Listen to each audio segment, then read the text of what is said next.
Number 10. Saucy situation. McDonald's has dominated the fast food scene for decades, and it's easy to see why. Their food stays consistent across international locations, and while many people argue burgers and fries are unhealthy, no one can deny they're convenient. Sometimes orders get messed up though at McDonald's franchises. It could just be a simple mistake on the employee's part, but it's easily fixed with a civil conversation. But as you know, people aren't always civil. In fact, more often than not, they're the complete opposite. In January 2020, a woman from Florida was arrested by the police after she wasn't served sauce with her food. Instead of being reasonable, she decided to threaten the workers at the franchise. 19-year-old McGuire Marie McLaughlin said she was going to get her sauce by whatever means necessary. She even said she'd rob the place if she had to. McGuire came to the restaurant at 4 in the morning on New Year's Day, likely after a long night of partying. She was upset that the sauce she wanted cost an extra 25 cents on top of her meal. The employees said that they were afraid she'd hurt them or do something worse, so they dialed 911. When police showed up, they arrested her on a disorderly conduct charge. The officers had to go as far as putting her into mechanical restraints because she refused to cooperate. She also apparently had alcohol on her breath, so it was clear she'd been drinking. After being taken downtown, the woman was released 1 day later after posting bail, but it's unclear if she received any additional punishment. Number 9. Cheese. In January 2023, police officers were called to a McDonald's in Ohio after a customer got into an argument with a worker over cheese on her Big Mac. 31-year-old Latika Hancock said that she paid the extra charge to have more cheese added to her burger, but didn't receive it.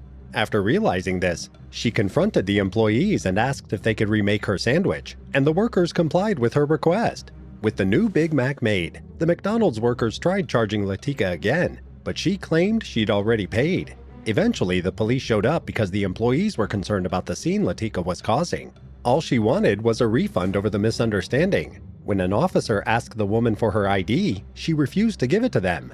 This only made the situation worse as the exchange between law enforcement and Latika ramped up. Before long, they were putting the customer in handcuffs. As they did so, the police officer said she was resisting them, so they had to use force. Video footage taken by witnesses show a policeman hitting Latika in the face. Clips of the incident surfaced online, and many people said that law enforcement used excessive force. In response to the backlash, Latika hired an attorney named Michael Wright. The two of them plan to take the officers involved to court and hope to charge them with assault. This case is still playing out, so we'll have to wait and see if she ever gets justice for that missing cheese. Number 8. Threats. People don't like it when someone messes with their food, but how far are they willing to take it? You might be surprised. In Macomb County, Michigan, a man called a McDonald's franchise several times with vague threats. In a few of them, the suspect said that he was going to come to the restaurant and shoot the employees. With such a serious proposition, the workers immediately called 911 to report the potential shooting. Not much information has been released regarding this case since it took place so recently in March 2023. What we do know is that the unidentified man has been arrested and is being held in the Macomb County Jail. It's unclear what prompted his calls to the McDonald's, but he likely had a messed up order or unsavory interaction with an employee. At this point, it's anyone's guess, but law enforcement is taking the man's threats seriously. Number 7. Drive-thru.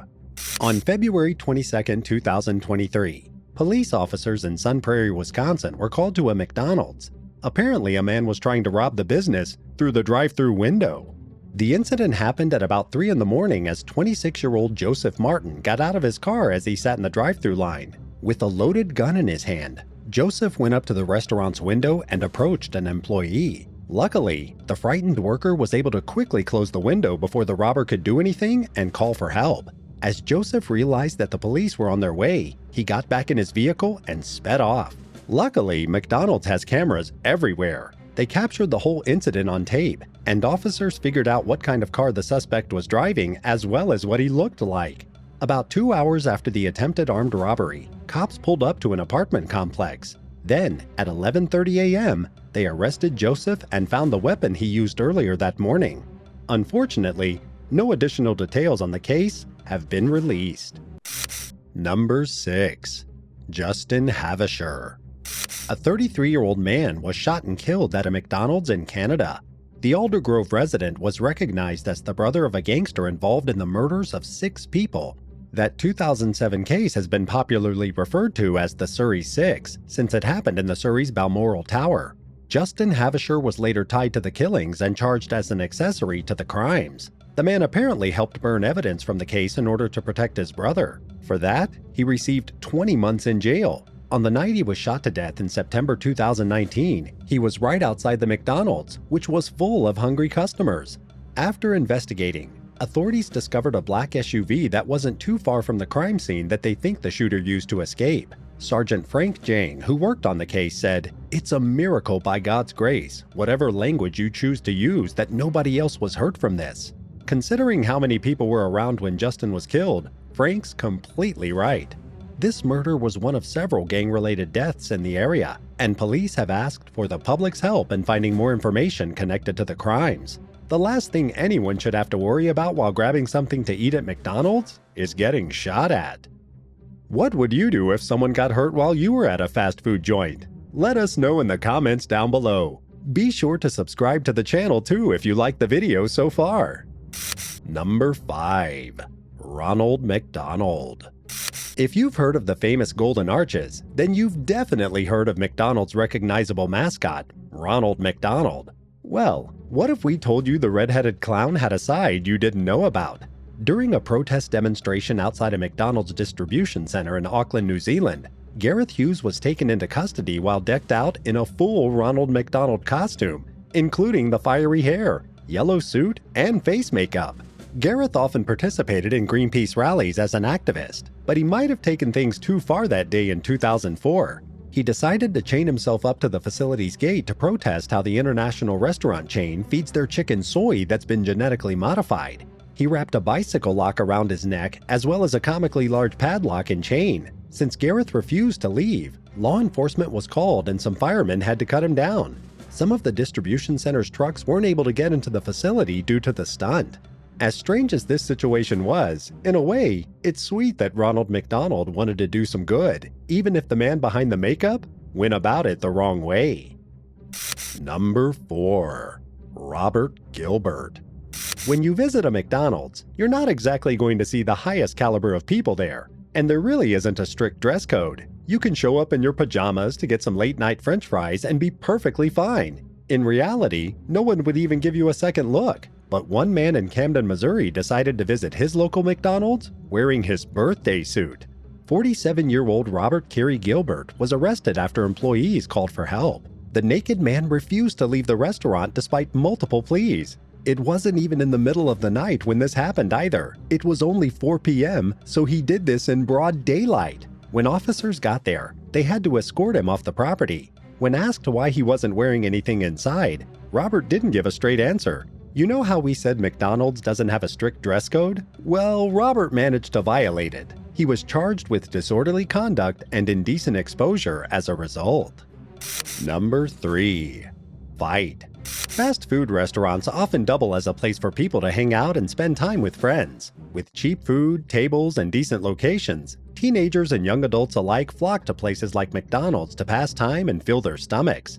At the beginning of March 2023, a giant fight broke out in an East London McDonald's. A man involved in the incident was taken to the hospital to be treated for a head injury. The exact number of individuals who took part in the fight is unknown, but it's more than likely that they were all fairly young. Police arrived at the scene and discovered the injured man, but no one was arrested for the crime that night. And thankfully, the victim's injuries weren't life-threatening. The case is still recent, so information is slow to come out. But law enforcement made a statement claiming that they're still looking into the details surrounding the fight and hope to find more evidence soon. Number 2. Tony Aisles. Drive-thrus take the convenience of fast food and raise it to a whole different level. Being able to order food and pay without ever leaving your vehicle is peak human ingenuity. Sadly, not every drive-thru experience is a positive one. On September 8, 2021, in Maple Ridge, British Columbia, Tony Aisles decided to grab a bite to eat at McDonald's. The 42-year-old had to get out of his car while in the drive-thru because he accidentally dropped something while paying. Unfortunately, Tony, the father of 2, never finished that transaction. As he bent down to pick up what fell, his car started rolling forward. He was caught in between the vehicle and the restaurant. Emergency responders quickly came to the scene to try and help, but they weren't able to get Tony out in time. Due to the pressure of the car pinning him to the building, he sustained fatal injuries and died at the scene. Tony's loved ones were absolutely devastated by his loss. His family and a few co-workers managed to raise several $1,000s for his 2 young kids and grieving wife to support funeral expenses. This story serves as a reminder that you never know when it's your time to go. You could just be at home one day, or you could be in the McDonald's drive-thru. Fate truly works in mysterious ways. Number 1. Soda machine. There's a pretty popular joke running on the internet that McDonald's ice cream machines never work. But what about their soda machines? Many people visit the restaurant just to get cheap drinks and sodas, but who knew the beverage device was deadly? Sadly, 19-year-old Carlos Campos and 18-year-old Alexandra Porraza found out the hard way. On December 15, 2019, the 2 young employees were cleaning up. The Lima, Peru franchise was aware that the soda machine was having issues, they just hadn't taken the time to get it fixed yet. At some point during their shift, Alexandra and Carlos were electrocuted by the broken device and were killed as a result. When news of their deaths broke out, 29 McDonald's locations in Peru participated in 2 days of mourning in remembrance of the workers. In a statement to news outlets, the owner of the franchise the victims worked at said he knew the machine needed to be looked at as far back as 24 hours before the deaths. He claimed the loss of Alexandra and Carlos hit the community hard, and that action will be taken to prevent future accidents. Protests against labor abuse were sparked after this incident, and Peru's president, Martín Vizcarra, proposed a bill shortly after that focused on job security. He said, "If the law is insufficient for these cases, we have to correct it." Despite such a tragic incident, it seems like some goodwill will come out of this case for the working class of Peru. Would you rather get the wrong order for a discounted price every time you go to a McDonald's, or pay full price each visit and have 1 or 2 things missing? Let us know in the comments down below which you'd prefer. If you enjoyed today's video, be sure to subscribe to the channel to see more. Thanks for watching, and we'll see you next time on Bad Badger. Bye!